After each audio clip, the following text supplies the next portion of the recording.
Emancipated Studios presents Come and Have a Seat at the Table with Uncle Stu.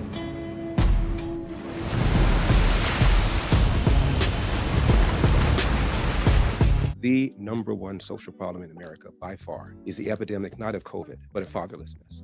This opening line from Larry Elders is a very powerful statement, and I want to speak on the subject of who is Larry Elder. I understand that a lot of people hate politics, but I want you to stick around with me because this time I want to give a different perspective on who Larry Elders is, why does he speak in the manner that he speaks, and what references has Larry Elders been able to use in understanding the plight of the community of African Americans. Now, we must understand that we've only been out of legal segregation for approximately 55 years, which is not a long time when you look at the history of America. Most of us in the Generation X era was born after the 1968 final Civil Rights Act, which destroyed housing discrimination. And in those times, African Americans was put in a position or in a place, at least from our thought leaders or people who was more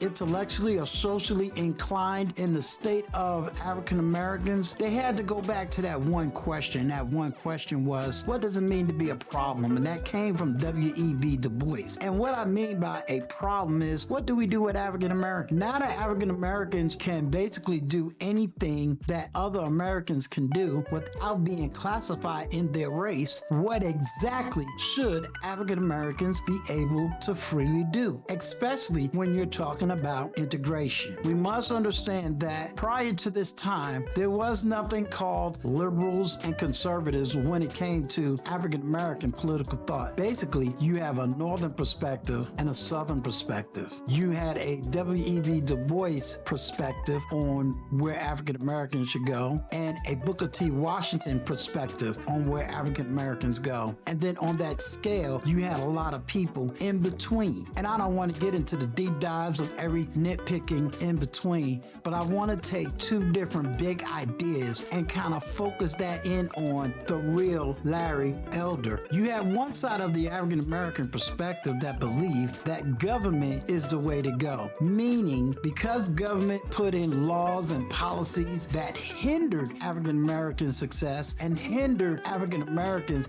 being progressive both economically, which also hindered many African Americans socially, they felt it was on the government to be able to handle and deal with many of these social issues. While you had arguments on the other side of Black America that felt African Americans or Black Americans can be able to handle their own problems and their own social issue. Meaning, if you give them the equal opportunity, although they cannot always have the outcomes. At least if there was an equal opportunity to be successful, to be whatever they wanted to be, then they would be able to produce the success that is necessary for their own person, their own family, and within their own community. This was the major arguments of the 1970s. I lived through seeing what people define today as Black exploitation. But if you read any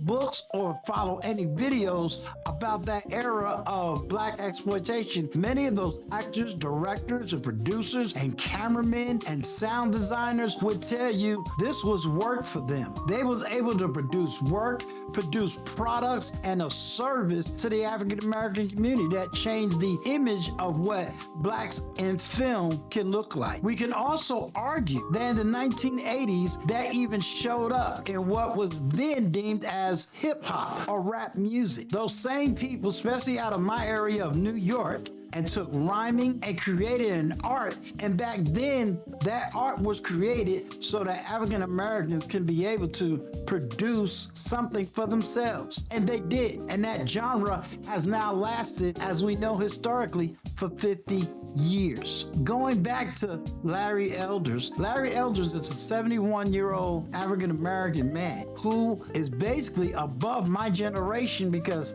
I'm 56. But Larry Elders in his early 20s would have heard personally the teachings of Malcolm X, the speeches by Dr. Martin Luther King. He lived the era of the 1960s. He lived the era of the 1970s, and he lived the era of the 1980s. This is someone who is very attuned to what was going on in America as well as what was going on in Black America. So he is not separated by any means. But Larry Elders would have been on the side of African Americans who believe that as African Americans, as a family, we can do what we need to do for ourselves. That we didn't need to depend on the federal government or state government to be successful. And he has always advocated this on his own radio talk show for over 40 years. But many people don't know who Larry Elders is, not because he hasn't been on the forefront of speaking on African American issues, and not that he's not spoken on many different subjects. It is because something happened in American political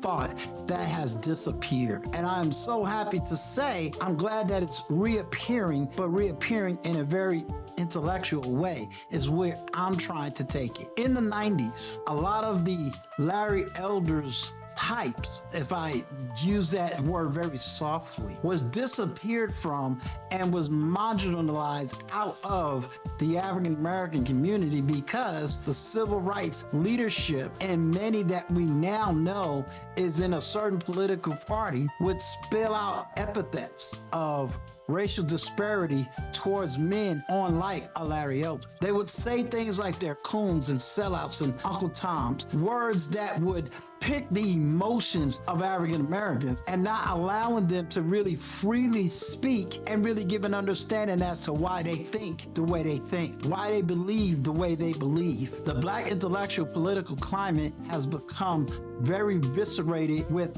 poison, in my opinion. It's been that way because one group wants to dominate the actual conversation without allowing the other group to speak in their conversation. And oftentimes, the way this is done is by trying to say that one person is not Black because of their ideology or because of the way they think, especially when it comes to politics, is dealt with on such a racial situation. Meaning, if I don't subscribe to certain ideals as to the advancement of myself and my family or my community, then I'm dehumanized. I'm told I'm not Black enough, or I'm told I'm a coon or a sellout. And these terminologies has totally destroyed the other side of African American thought and perspective. Now, I am not ignorant. I understand the meaning of selling your community out. I understand the depthness of quote unquote cooning or sucking up to or kissing up to. So I am not ignorant of those things. What I am is I like, especially African American community, to study policy, to understand policy over personality. What do I mean by policy? Policies is what dictates your freedom versus your slavery. Policies is what dictates how people can legally or not legally do certain things to you. It is policy over personalities that we really need to dig and dive into. Why do I say it's policy over personality? Because a lot of times we tend to look at the personality of a person or look at a person and never really take the deep dive into what is that person really saying versus what are they really doing. When it comes to Larry Elders, he has been speaking a lot towards the African American community. And while you may not agree 10 toes down with every single thing he says,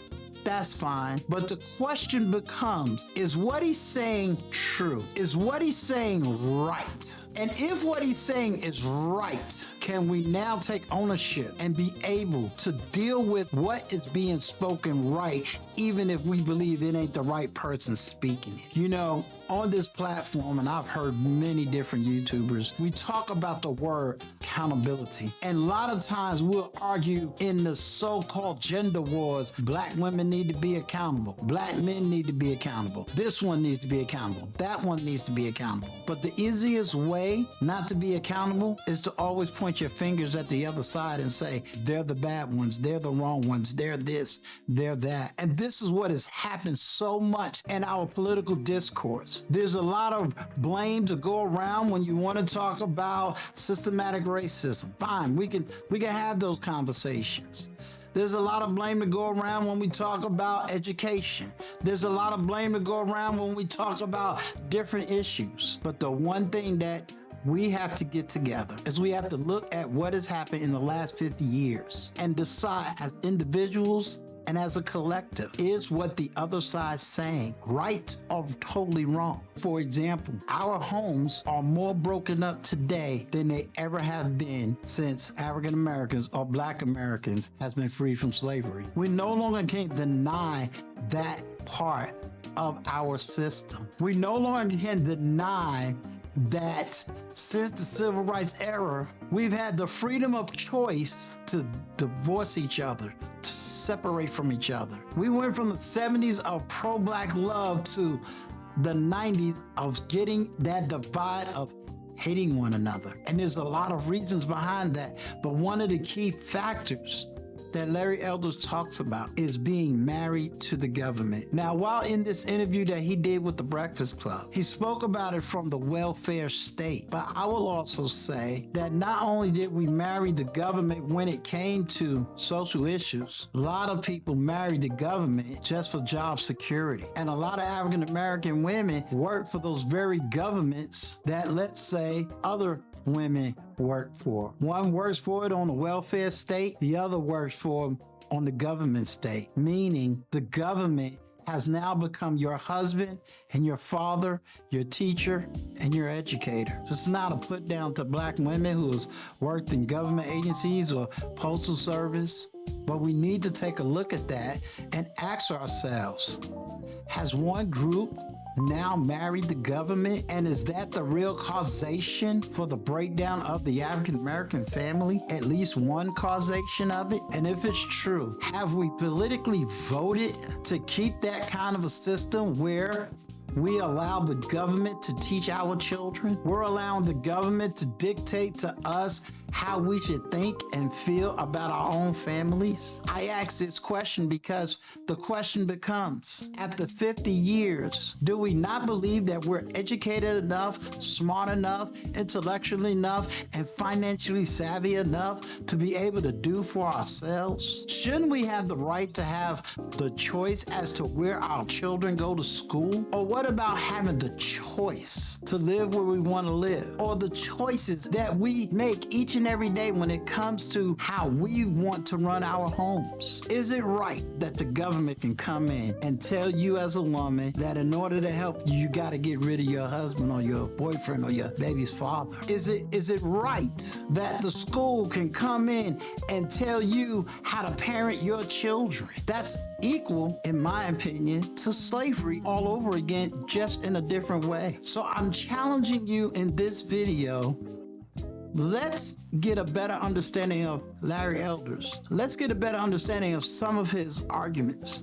And again, you don't have to agree with all the arguments. Now, I'm not asking you to endorse him for president. I think one of the key things that he stated in this interview was that he's running because both parties is not talking about one of the most dangerous things and one of the most sickest epidemics, which is the destruction of the home, mostly of the African American home. We have to look at that seriously. If you as a woman make $50,000 and your husband make $50,000, you have a combined income of $100,000.